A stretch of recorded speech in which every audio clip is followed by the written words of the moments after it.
Hey everybody, welcome back. This is Jason Hardy with EliteBBQSmokers, and this is the Barbecue Roundtable. We got great guests today on the show. We have a lot of fun, talk about a lot of things about barbecue, get some insights of where it came from, and how I got into it. If you got any questions, leave a comment down below. Make sure you like and subscribe to our channel, and share us on Facebook and YouTube. Check us out. Tell your friends and family about it. Man, maybe I can talk tonight. It's gonna be fun. What's up, man? Hey, Jason. Appreciate you having me on. Hey, man, the pleasure's mine. I greatly appreciate that. Yeah. If y'all got any questions or comments, leave them in the comment section down below here. I'd appreciate that. So we're gonna have a good show here. We'll have a lot of fun. Trying to get to the banner we got here. So again, this show right here, if you want to get Snake River Farm brisket, check it out. Use the code EliteBBQ10. Links down below. Gets 10% off all your orders. Snake River Farms got great products. So kind of getting to the show here. So tell us who you are. My name's Drew Davis. I'm from small town Arkansas, about 2 hours west of Memphis, hour 15 north of Little Rock. I'm a physical therapist by day, and I'm pit master of Razorracks BBQ on the weekends. Okay. Is it your town's name is Small Town, Arkansas? Pleasant Plains. So I live in a town with a population of about 258.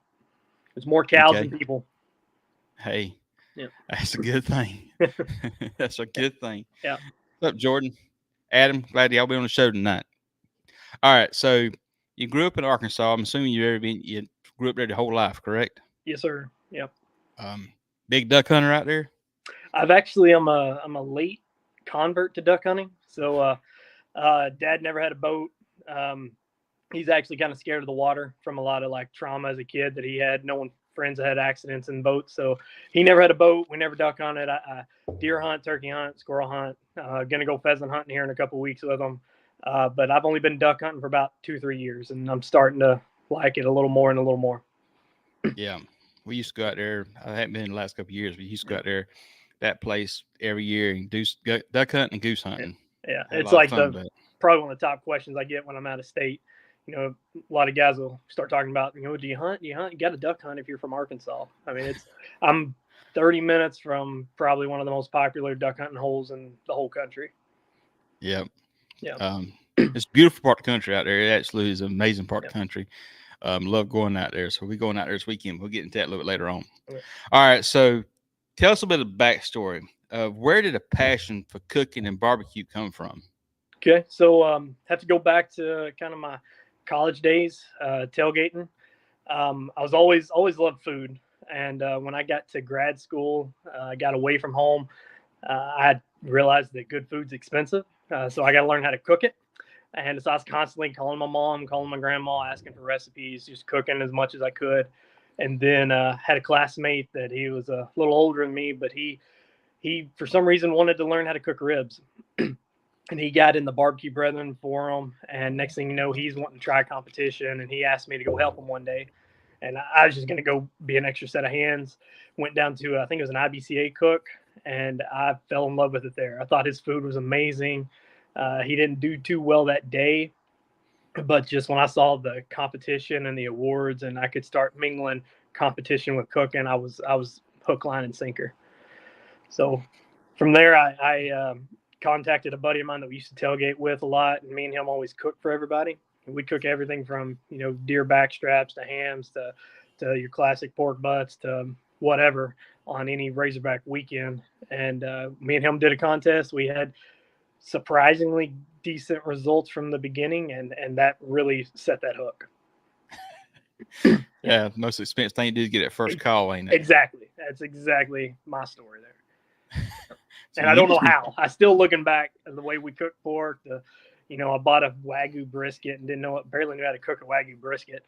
And ribs, I'd cooked a bunch of those. And chicken at the time, I think I was taking chicken to 165, 170 because I thought that's what chicken was supposed to be. I don't think we got a chicken call that day, but we got a couple others. So how long ago? What year was this? So I graduated school probably in 2014. So that had been like 2012. Was our first contest. It was a fall, and then I think in 2013 I cooked a handful and went from 1 to 5 to 10 to 15 back to 10, and then once I kind of got settled financially, was able to cook a little more. I started cooking 20, 25, 30 a year since then. That's pretty cool. I mean, now your area you cover is kind of like Arkansas, that little circle right around where you cook at. Yeah. What you think average travel time is? So the minimum for me is usually 2 hours. I can be in Memphis in 2 hours. This weekend we'll go to Pine Bluff. It's about 2 hours, but a majority of mine's around 4, and 6 is kind of my limit on a regular weekend, a regular contest. But Yeah. we do try. Me and my wife try to get out at least once or twice a year and get outside of our range. Like this summer, we went to Colorado and cooked up in the mountains, and that was something I've always wanted to do. I've been up to Washington Island, which is another great contest. If anyone's looking to travel, I've done that one. Been as far north as, I guess, Washington Island, as far south as New Orleans, and as far west as now Colorado, and then Atlanta in the east. Cool. So you kind of ventured out here. Me and my wife, we try to do that every year. Take one contest. We call it a destination contest. Yeah. Go somewhere that we've not been. This year, because we've done American Royal, we didn't do that because you kind of pick one or the other. That's a good haul for you, though. Yeah, it's a pretty good destination. That's a pretty good destination. It's a lot of fun. I had a blast. It's a great contest. I love, and the stories. We probably got tons of stories, but one thing I'm kind of about the Royal is we've kind of got this show. We do some stuff with YouTube. We do some competition barbecue stuff here, so we interact with a lot of people. And the Royal is kind of we get to see everybody. Yeah, because everybody's in one place. Reunion. Yeah, huge family reunion. Yeah. But it's a lot of fun with that. So like I said, you got about a 6-hour window. I think my closest contest is 3 hours. My window is about 8 hours, 8 hours of normal contest. And see us, I'm not really Midwestern, but Southern guys, we look at you East Coast guys, and we assume South Carolina is like 3 hours away from Pennsylvania. Like everything on the East Coast, we just because we see the same teams going to them or always finishing, in the top 10, and we're like, oh, they must be close contest for them, but we don't realize how far y'all actually have to travel. Yeah, how far, and it's not only just how far we got to travel; it's how many towns we got to go through. Yeah. That's the crazy part about it, because you basically every 2 hours you hitting a city, and you just want to slow down, like going through Charlotte, going through Atlanta. Yeah, I mean, it's just like. Yeah, really can't get around it. It's not that way here. Like going this weekend to Atlanta, I go through Memphis, and I get to Birmingham, and then it's Atlanta. I got 2 big cities to go through. When I go to Kansas City, I've got one. It's Springfield, and most people probably wouldn't call that a big city. So it's definitely a easier drive. Yeah. But we're going to come out there and do some more contests out there in the future. Hopefully we can kind of do some more things out there, because like I said, I enjoy cooking at part of the country. I enjoy seeing new people out there, because one of the things about the East Coast, kind of you was talking about, is one contest. So we're always based, all of us, at one contest up and down the East Coast, and it's great seeing people, but it kind of gets into a slugfest sometimes with all of us. Just because everyone's battling for that top prize. That's it. Only one person can win it every weekend. That's very much true. We're chasing that rainbow. Yeah, and hopefully. And just just the odds. I mean, even if everyone's on the equal playing field, like everyone's going to go through a slump, and those slumps when you're battling out with the best of the best, like they get mentally taxing, physically taxing, and financially taxing too. So it's hard, but when you get one, if there's not a better feeling out there. Oh yeah, getting your name called out there and going on that stage, truly is it's a blessing. And I was at a contest. It's been several years back. And somebody was saying, she's like, you just get so excited every time you get a call, because I kind of hit my fist and just kind of be happy to get it. And I'm sitting there thinking like, yeah. And more I thought about later on, I said, if I ever get where I don't enjoy geting a call, I need to find something else to do. Yeah. Like whenever I go to an awards and I'm not nervous, that's when I'll find something else. Like I'm not the most excited person out there, but internally I'm as excited as the loudest person out there. I'm the awards still every time just trying to distract myself and not think about my cook and start analyzing, well, I should have finished here. I should finish here. I just try to black that out as much as I can, because I'll drive myself sick going up to awards. Yeah, me and you were sitting beside each other on day one this year at American Royal. Yeah. And we both sat there the whole time. I don't think neither one got our name called that first day. And I'm sitting going like, I think I said to you, said, man, I'm just hoping for 21st in all 4 Yeah. categories. Yeah, and I loved your positivity through the whole thing. It's like, I was 21, 21st pork, 21st brisket. I'm good. I'm gonna hear my name. That was you helped relax me because you're sitting there, you're not getting your name called, and you're like, man, I thought I had a good cook, but it was a pleasure. I'm grateful that I ran into you there. Yeah. I can remember my first Royal. I kind of went in with the wrong mentality. Kind of had a good year going up to it, and I was expecting a call. And I mean, you got to realize it's the Royal. There's 150, 200 teams the first day. There's close to 500 the second day. I mean, there's a lot of great cooks that have a lot of great cooks, and they don't get their name called. So that first year was kind of a little bit of a humbling experience for me. And so every time I go up there now, I just want to hear our name called. And we were lucky enough to get it called the next day, and we were just tickled pink, as happy as could be. Yep. Yeah, man, it was a blessing. I'm the same way with the first time I went to the Jack. My only time I went to the Jack. When I got to the Jack, I'm like, all right, be serious here. I want to do good, get my name called, and do good. And sorry, y'all can hear my dog. She's screaming there, but did get a name called, and I had a good time. Loved the Jack. I'd go back tomorrow, but it's kind of like you're like, man, did I have any business being there? At the level I was cooking? No, but hey, I went. Had a good time. Got invited. Yeah, and you look at all the greats in the sport, like the ones that have been around for more than 10 years. They're having fun every weekend. They're not there for, to not that they're not there to win, but they're not putting all their stock in how they do, and that's why they're able to do it for that long. Because if you don't, you're going to burn yourself out real fast. Oh, I mean, I was talking to a guy on the phone today, and I'm like, listen, if I ever start going contests and I'm not socializing, I'm not talking to people, I'm not enjoying the company out there, then I need to find me another hobby because I can do that in a tree stand by myself. Yeah. And I enjoy that, but kind of my comeback was kind of cooking on hunting club camps. Yours like college. The whole purpose is we're something other to do whenever you got some people around. Yeah. I mean, wife tell you I can't sit still save my life. So if you want me to hang out at your function, you better put me to work cleaning, washing dishes, or cooking. Yeah. I'm the same way. I'm not a social butterfly. Like I'm not going to sit down. I'm constantly working as soon as I get home until it's time to eat dinner and go to sleep. So yeah, give me something to do. Give me something to try to perfect. And I mean, cooking's just perfect for that. It is. And that's what we enjoy. And man, most people put a smile on their face in cooking, and you just got to love it. Yeah. All right. So what was your first grill? First grill. First one I bought was probably a Brinkman, one of those bullet smokers. I don't even think I ever used it. Probably paid $25 for it on Craigslist, and quickly realized that was impossible to maintain temperature on, and just I was totally lost on how to cook it. So I went and got a gas grill, got a Weber gas grill. I also bought off Craigslist, and then after meeting my friend that took me to a contest, I quickly bought a Weber Smoky Mountain, and that's what I actually started competing on. Was a couple Weber 18.5-inch Smoky Mountains. So that's probably the first one I actually started to master, if you want to say. It's amazing progressions we've got. Yeah. All right, so another curveball question with you right now. How many grill smokers do you currently own?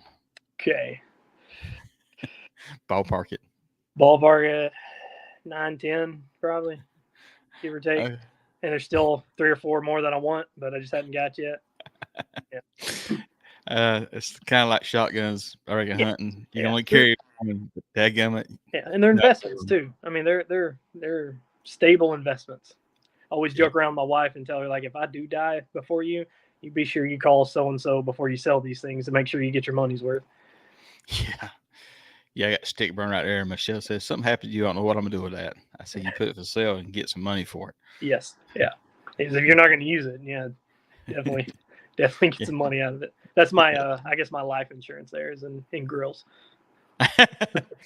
I'll tell her that. She'll like that one. Yeah. So you kind of progressed to Weber Smoky Mountain, kind of got in competitions, and kind of where'd you go to from there? What are you currently doing? So started with 2 Webers, and buddy had a big green egg, so we hold a big green egg in the back seat of a truck because those ceramic cookers are fragile. So we'd wedge that thing behind the passenger seat of the truck in his back seat, and then from there, drums started to take off. I bought my first gateway drum at $500. That was probably back in like 2014. Yep. And still have that. Cooked on it this last weekend. That thing still runs well. Had a lot of fires in it. Then we wound up getting 3 gateways, cooked on those for a couple years. I think we won our first GC on those, if I can remember correctly. Then bought an old hickory, got a CTO, got an enclosed trailer, hold that around for a couple years. And then I was kind of debating on, do I buy a porch trailer and mount this old hickory on it, or then I started doing the math and seeing, okay, the trailer is going to be an X amount of money. I'm going to need a bigger truck to haul the trailer. And all of a sudden, those Jambo pits got real cheap real fast. And got my name on that list, got it in about 10 months and cooked on that till about last year. Or maybe it was actually the beginning of this year. And I started bouncing back and forth between drums and the Jambo. So I've been on offset half the year and gateway drums half the year. How'd you seen your flavor profiles transfer from one to the other? There's definitely a different flavor. My recipes are 95% the same. Like my main difference is I'm using turbinado sugar instead of brown sugar, but everything else is the same. The flavor's different just coming off of them, but right now I'm really looking at parts of the country and then also drive time. Like I can get there a little quicker hauling cans in the back of my truck. Like I'll take 2 or I took 3 this last weekend, and I can go without. I can cram everything in the back of my truck and in the bed of my truck with 3 drums. So you were saying kind of before the show, so you would go through this with the idea of minimalistic type style cooking or contest. Yeah. So what is your idea of minimalistic then? So my setup is a 10 by 10 canopy, 1 table, 1 large, I think it's 110 gallon cooler.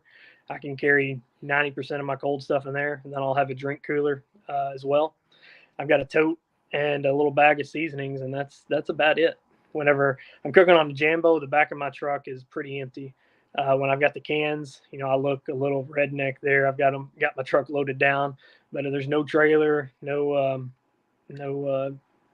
cargo hauler or anything.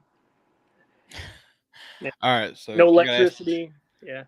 No water. No electricity. Yeah. Chelsea's also a Cambro here. So I reckon you carry Cambro. Cambro. Can't forget the Cambro. Yeah.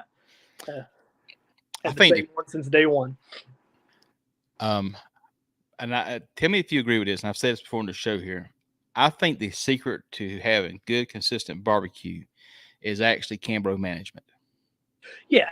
Like so I've taught a couple classes, and I've taken a lot of classes, and what's hard to teach there is that, because it's different every week.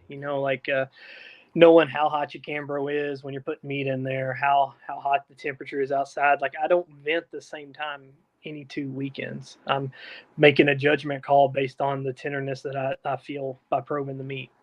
And, if it's feeling loose, I'm going to vent it for a little while. If it feels like borderline tight, but I know I've had it on there for a long time, I'm going to wrap that thing back up, throw it in the Cambro as quick as I can. And then knowing how much meat you have in there. So there's been times where I'll put ribs in the Cambro, and then all of a sudden that extra heat from there will overcook other things. So you have to do the same thing and understand all those variables when you're managing a Cambro. There's a lot more to it than just your finishing temp and how long it sits in there. So I took Slap's class this past year. Great class. Joe, he was on the show last week. Check that episode out if you want to check it out. But anyhow, in the class, one thing he told us in there was he said, take your hand without the gloves on now and touch the top of the inside of the Cambro. If you can take your hand there and it's cold, then you need to do some heat. Yep. If you can take it there and it's warm, you can leave your hand there and it's not bothering you, then you're all right. Yep. If you take your hand, put it there and it's hot, and I'm not saying it's going to burn you, but when it's hot, you need to really start managing where it's going to be at in there. Yeah, maybe venting it. And that's a good thing to do. Like I've cooked enough where I know my pork goes in there first, and it goes into a room temperature Cambro, and then my brisket's going to go in there next, and that's usually the only thing going in my Cambro. So I've done it enough to know that that I'm not going to screw anything up. But if you're changing when you put stuff in there, like I get a little worried when I'm drum cooking, because sometimes there's a pork butt that waits, or that brisket gets done early. Like this weekend, my point got done super early. I I had to put that in the Cambro before any of my pork was in there. So I put a brisket in there before I'm used to putting it in there. So I wound up later. I noticed the oil seeping out of the wrap started to kind of solidify. So in my mind, I'm thinking, oh crap, that point's going to start tightening up. So I wound up putting it back on the drum for a couple minutes to maintain some of the warmth in it while I was getting pork off and putting it back in the Cambro. So there's so many variables going into that Cambro management. Yeah, I mean, and this is something other, again, one of the advantages of cooking a lot of contests. Yes. Is that you're going to learn those little tricks and techniques. And so when somebody's starting out over there and they do 1 or 2 contests a year, it's really hard. It's really, unless you are super at taking notes or you are super to keep in memory of that it's those little things here that's going to be easy to slip through the cracks. Yeah. And I will stress everybody, if you got it, put on your timers. I mean, every 15 minutes or 30 minutes, whatever it is, check your Cambros, put it on your list. Yep. And maybe even have a thermometer in your meat too, checking the temperature of that and what it's doing. Like a really wise cook told me once about, you want to be sure you're slicing your brisket. I think it was like when it's under, I think it was roughly 165. And he had a great reason, because that's when fat melts. So if you slice that above 165, all that liquid coming out is all your fat and your flavor and your moisture. So making sure you're looking at every variable you possibly can. Yep.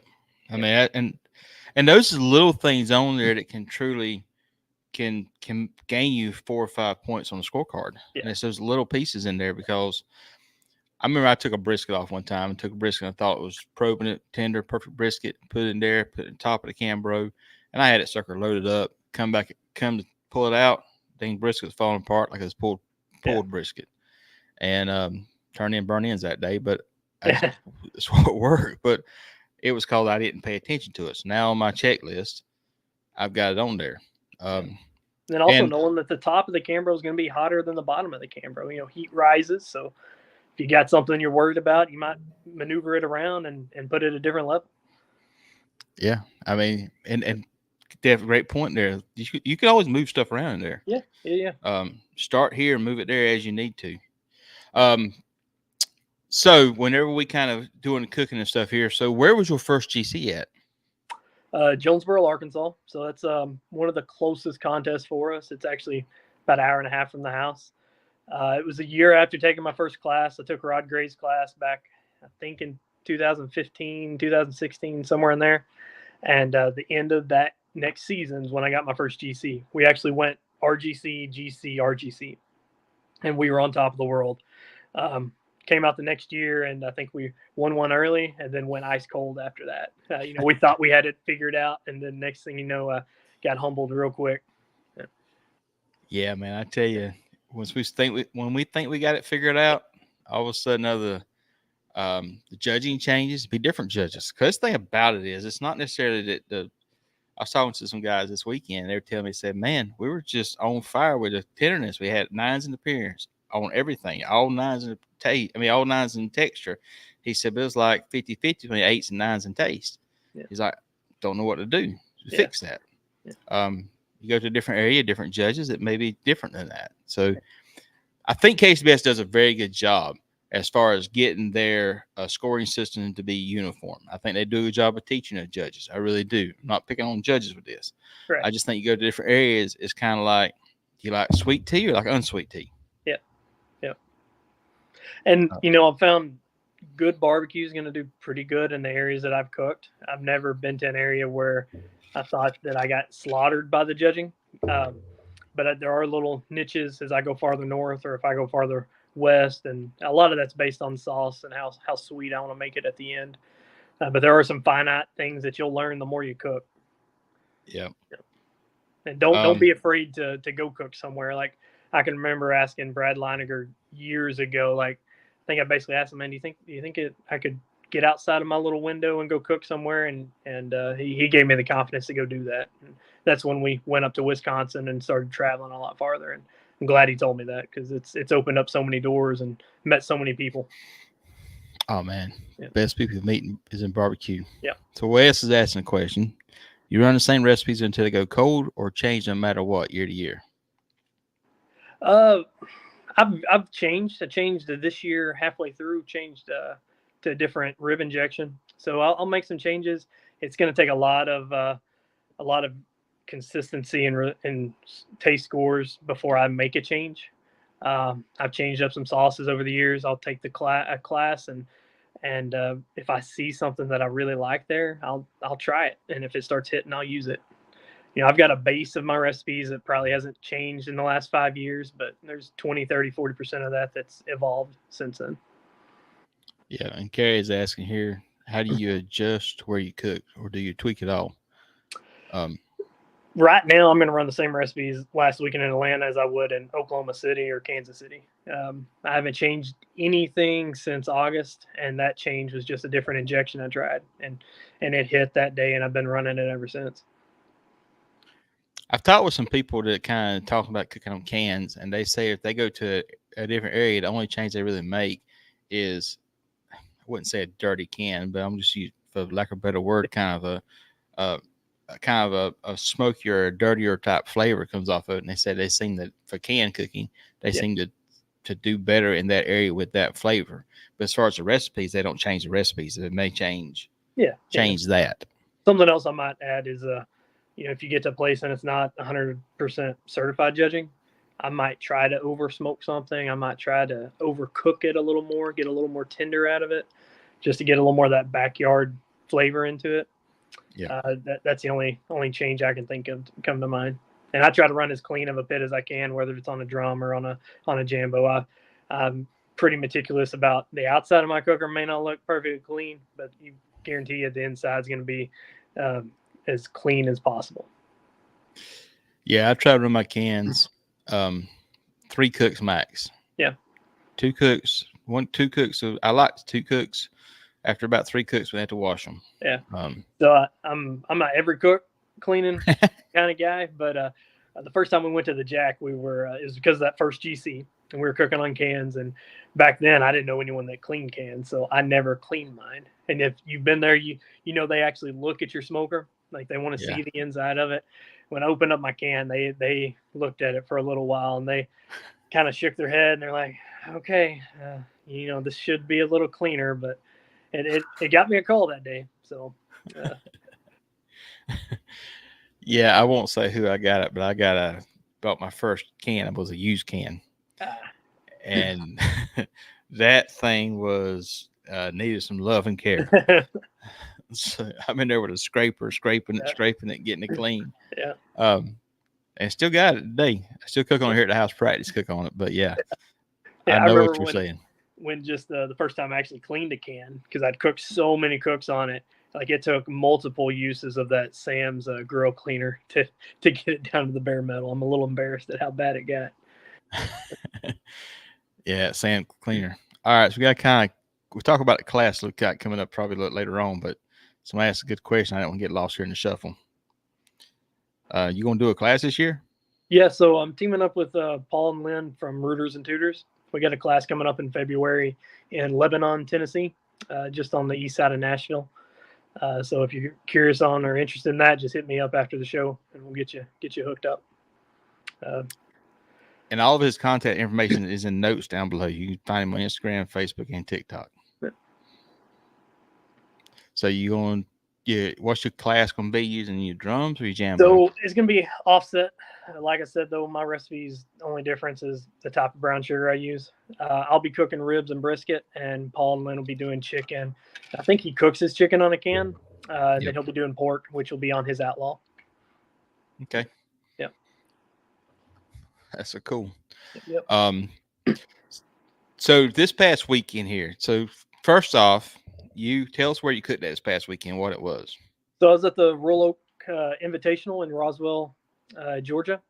It is a invite only from some of their sponsored teams. You got to kind of cook well throughout the year to get invited, and then they kind of roll out the red carpet for you. They treat you for a couple days. They put you up in a hotel and feed you all 3 days, and it's kind of a thank you to us as well as a thank you to their employees, because we cook a little food for them as well. And then it's a meat provided contest. So I basically got a duffel bag of meat. The only thing I got to kind of choose is whether I cooked legs or thighs.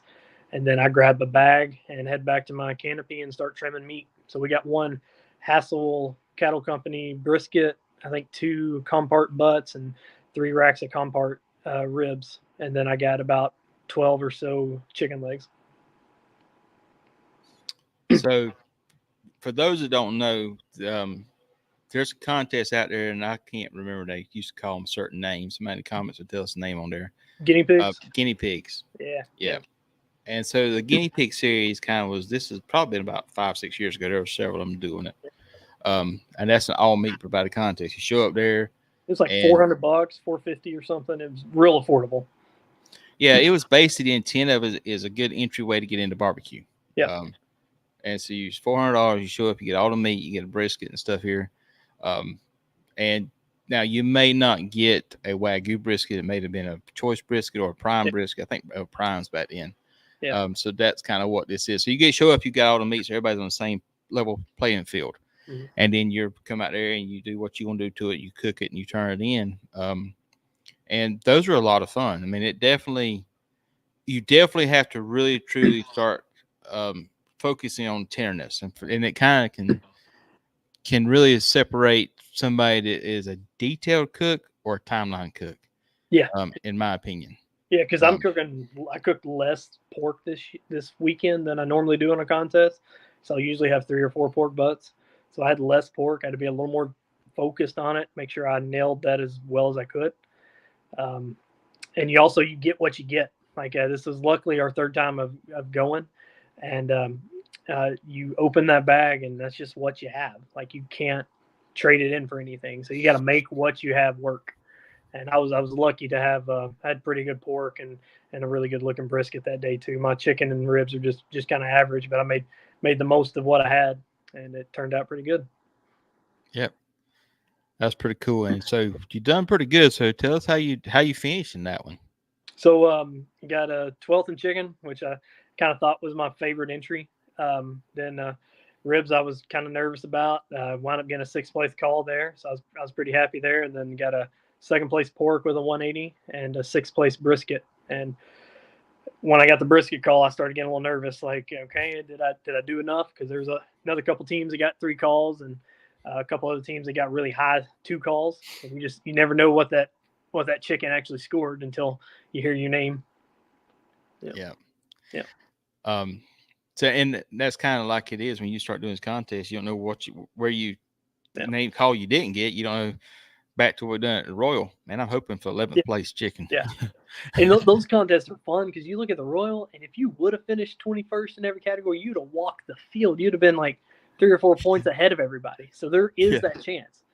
And every year there's a team or two that gets a top 20 call without ever getting their name called the whole time. Like I think Chicken Fried 2 years ago got an 8th place overall, never got his name called, but finished 8th overall. It's definitely something. But the other side of the coin is you went to the Royal Oak Invitational, was a loaded field. Yeah. I mean, to get into that contest, what was the requirements as far as to get invited to the contest? Well, one, you got to be a Royal Oak sponsored team. So I'm lucky enough there. And then they have an independent panel. I didn't say independent panel. They've got a couple guys or a couple people in their department that they look at results throughout the year. And I think they might wager in a little bit of social media influence too, but you've got to cook good enough to get there. Like there wasn't a team there that didn't win a contest this year, and most of them won multiple contests. So they're looking for teams that have done well and have promoted their product really well. Right. So it's a lot of good teams from all over the country come out and cook the contest and come out there and do it. And I wasn't there. I'm sponsored by Royal Oak, but we wasn't part of it, which is fine. Yeah. But it's a great group of people come out there and do that. And I'll say this, I love Royal Oak Charcoal. I love the products they have and truly love the company. Been with them for several years now. Yeah. So greatly appreciate that. And like you said, this is something that they do to give back to their employees as much as give back to the sponsor teams. Yeah. And they had they had Uncle Pigs there that just came off the Jack win and last year's team of the year. They had Faded that won the American Royal this year. They had the Jack runner-up this year from out in Washington. I think was out there. Like they had teams from California. I think that might be a little factor in it too, trying to get teams from all over the country as well. But there's a who's who there. Yeah, I think they were, like I said, kind of getting teams representing different parts of the country, different areas. Because back when it was first doing it, it's pretty much just Southeast teams. Yeah. And then they kind of, like I said, ventured out to getting teams from different parts of the country to kind of show presence in that part of the country. Yeah. And it's a great family atmosphere, the whole company and everything that they do with that. So it's a really good atmosphere with that. Yeah. In the past, they put out an application situation. So I don't know what they're currently going to do next year. Yeah. But I know in the past they've opened up applications. Yeah. It's usually sometime in the off season, like January or February, something like that. And so if you see it, I try to share it whenever where I see it on social media. But if you see it, put that application in, because if you get hooked up with them, they'll take care of you. Yep. So we talked about this kind of before the show. So you doing Pine Bluff this weekend? Yep. I'm going to finish out the year. This will be the last one until probably March. So I'm gonna be honest with you, I'm a little tired. It's been a long run since Labor Day. It's been every weekend, and I got to thank my wife for putting up with that as much as anybody. But I'm glad this one's only 2 hours from the house. We're going to take the girl with us. We got, there'll be a lot of Arkansas teams there and a lot of you guys coming from the East Coast and all over. So it's going to be a fun weekend. Yeah, we're going to head up there. It's a 14-hour drive for us. So Sorry. It's all good. Yeah. We do it to ourselves. Yeah. But I love the people. I mean, this past weekend, we didn't, like I said, here at the house. And I'm happy because I got to cut grass first time I probably hadn't cut grass in 6 weeks, cleaned the shop up and stuff. And I'm like, but I'm sitting there looking at watching awards on the phone, and I'm like, yeah, this sucks. Yeah. So I had a break scheduled in my year, I think in July. So we went to Colorado in early June, and I was going to have a month and a half off. And after about 2 weeks, I'm like, okay, I got to cook at least once. I can't wait till August to cook again. And so I found a contest about 7 hours away up in North Missouri, and ran up there with a couple of cans and cooked it. And I don't remember how it finished, but I was glad I did. It's hard to take a month and a half off and come back to get ready for the Royal and the Jack and everything else, and hit your stride then. So, and it's hard to sit at home too. It is. It's hard to sit at home. Luckily, I filmed a video for YouTube I haven't done in the last 4 weeks, so I was able to get some stuff done. Speaking of which, if y'all don't mind, go on my YouTube channel here and watch some videos. Leave comments down in the comment section. Tell me what you think about it and share it with your friends and family. Would appreciate that. Kind of fun to barbecue in the future, I hope. Yeah. But got definitely do that. So you went out to the Royal Oak, you GC'd the contest. Now, I know you said this is your third time going out there. Yeah. So I went the first year, went last year. I think we skipped didn't get invited or skipped the second year, I think. Okay. Yeah. So you ever go out there and be part of that and got the GC on there? So how many GCs have you won just this year? I think that made 6. So that one doesn't doesn't count for Team of the Year points because it's invitational. But I think we've got 5 total for Team of the Year points and 1 reserve this year. So you had a pretty solid year for y'all. Yeah, very, very solid. We're very happy with it. We started off the year with a bang, got one. We're cooking a double in Missouri and got a GC there, and got another one pretty quickly. And then all of a sudden I'm like, okay, do I got to cook a whole lot this year, or what am I going to do? So I hit a dry spell, and then got a couple more later in the summer. Cool. Yep. I mean, that's kind of the whole purpose of this is we have friends and family that we enjoy doing this with barbecue. Yeah. So kind of, you said when you first done it, you started cooking with your buddy of yours. Now, who's on your team now? So now it's mainly just me and my wife. She comes to probably about 75% of the contest. We do have a 3-year-old daughter that comes to the ones that are really close. And if the weather's, right, like we're not going to drag her out there on a 100-degree day since we cook underneath a canopy, or if it's going to be 30 degrees outside, or if it's going to be storming. But anyone that we can bring her out, we will. So it's just me and my wife. My buddy's he's still a good friend of mine. We're good hunting buddies, play a lot of fantasy football and golf together. But he's his life took him down a different path. Whenever I wanted to cook more, he needed to cook less. Yeah, and that's something other life happens. I mean, Yeah, it's yeah, we're able to do this, and I've said that. Remember, one key thing about this, we kind of talked about earlier in the show, is this is a hobby. yeah, So view it as a hobby, enjoy it as a hobby, but yeah, remember that this is a hobby because you're not going to be guaranteed anything out of this.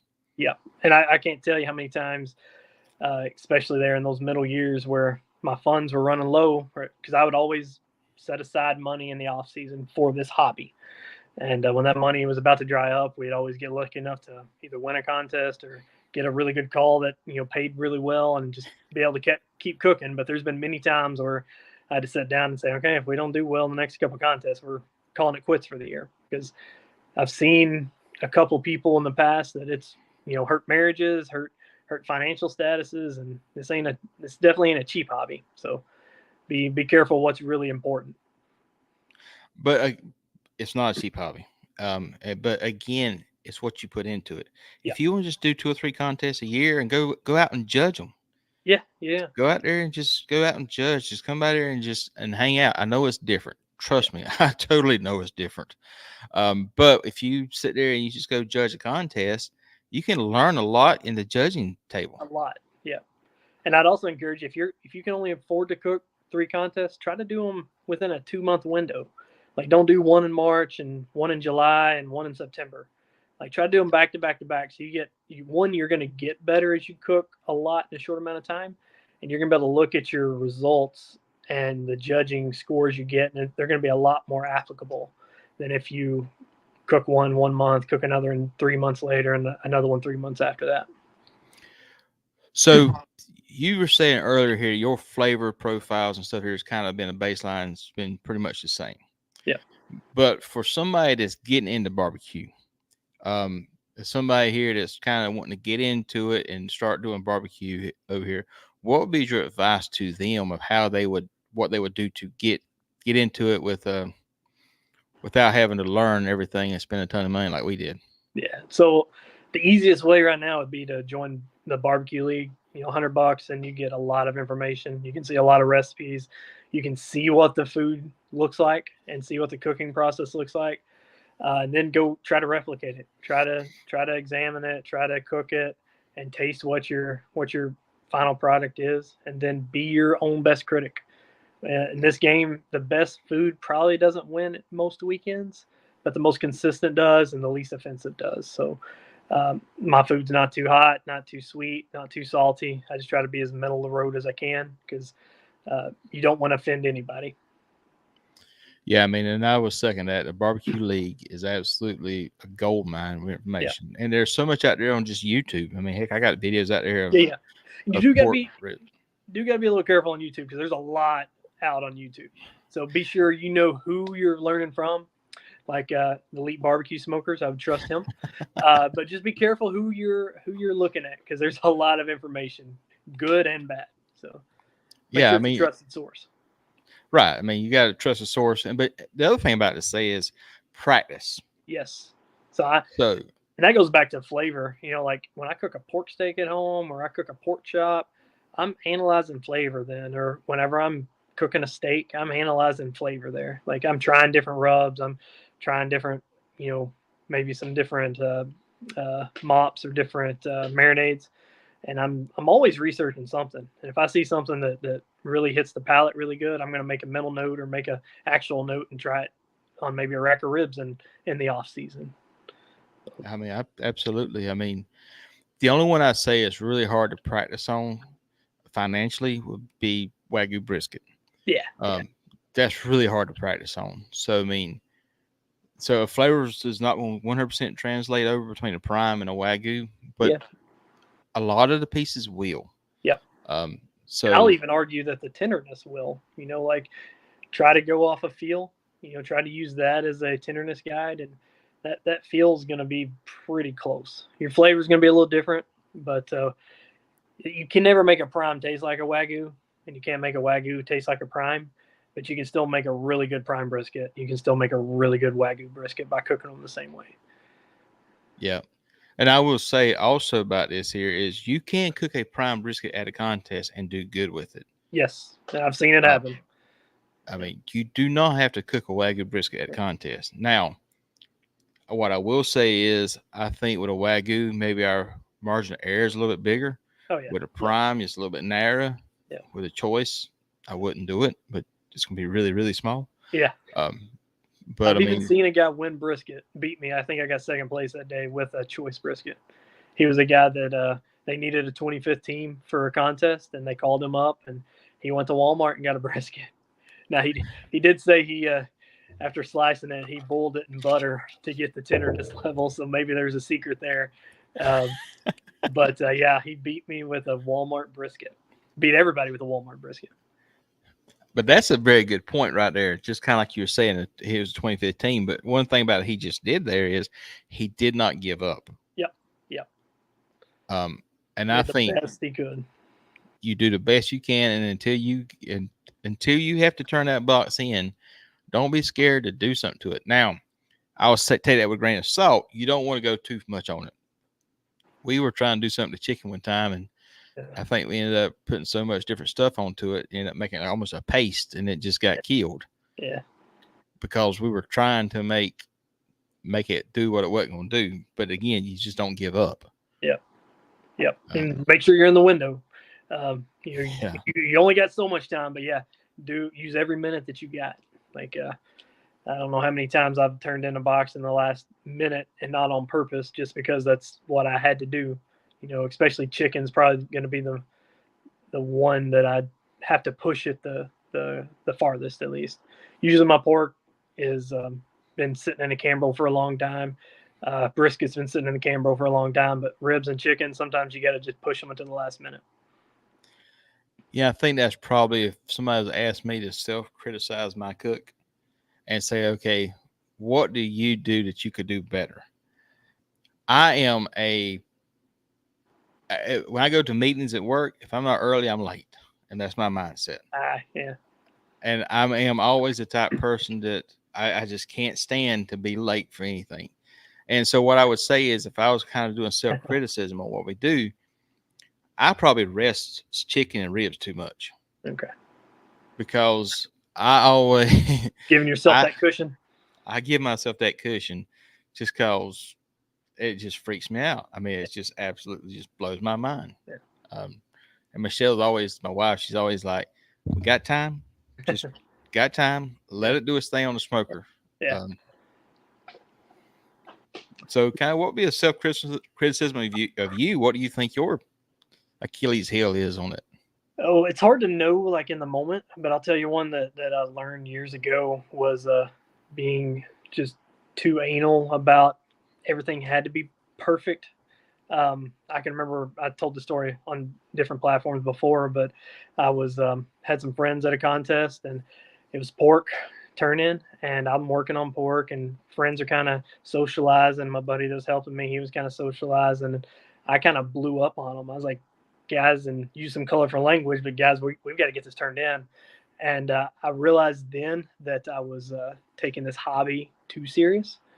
And I started relaxing a little more after that, and just said, hey, if it happens, if it happens.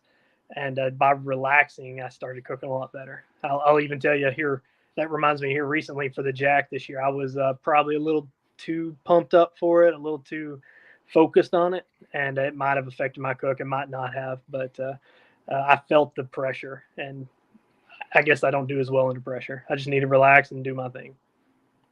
Oh yeah, I mean, relax, and I would say kind of what for us is kind of got, because we, like I said, we let rest up too much. But I found that if I don't do that, then I'm just sitting there so focused on that I might lose track of this. Yeah, and lose track. So we just got to work on that. But that's, like I said, something that we totally do. But you've got, I was talking to a guy today, and he was trying to talk about doing a rolling double.